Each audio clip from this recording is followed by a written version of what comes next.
Doctor আসলে এক্ষুনি দাদাকে বলে গেল তোমাদের বাচ্চাটা নাকি স্বাভাবিক হবে না, ও নাকি ডিসেবলড হবে।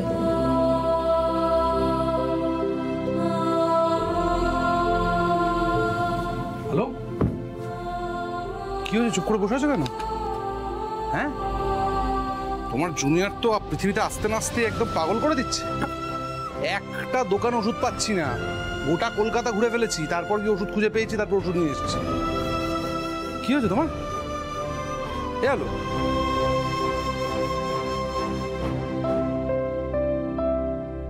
হ্যালো, কি হয়েছে তোমার? রাগ করেছো আমার পর কোনো কারণে? এই কি হয়েছে? হ্যালো, কি কিছু বলেছে? এ হ্যালো,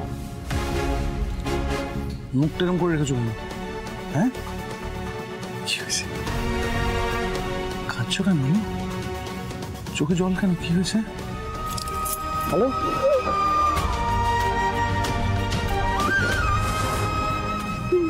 কি হয়েছে? হ্যালো,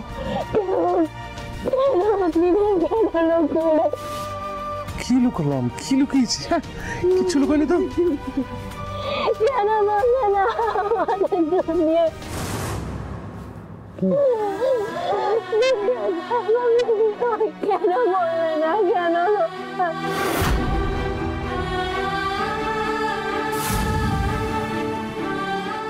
ভুল ভুল, কে বললো?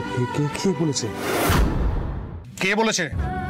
যে বলে দাও না কেন, তুমি আমাকে বলো, তুমি কেন লুকালে? সত্যিটা কি বলো না। কোনো সত্যি নেই আলো, কোনো সত্যি নেই এরকম। কে তোমাকে সব কে বলেছে? শুন, ডাক্তার ফোন করেছিল। ডাক্তার বলেছে তোমাকে? ডাক্তার বলবে না, ডাক্তার বলবে না, ডাক্তার বলেনি। কে বলেছে বলো? তো তোমাকে তোমার বাচ্চার দিব্যি দিদি ভাই, তুমি প্লিজ বাড়িতে বা দাদাকে কিচ্ছু বলো না প্লিজ। যেই বলে থাক না কেন, তুমি আমাকে সত্যিটা বলো। কোনো সত্যি নেই, তুমি বাজে কথা বলো। আমার মাথার দিব্যির হলো, তুমি আমাকে বলো। এখন কোনো সত্যি নেই আলো, কোনো সত্যি নেই। আমাকে সত্যিটা বলো।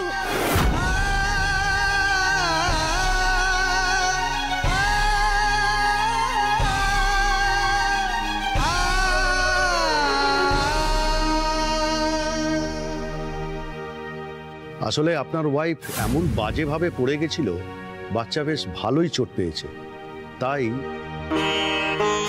বেবির ডিসেবলড হওয়ার সম্ভাবনা খুবই বেশি।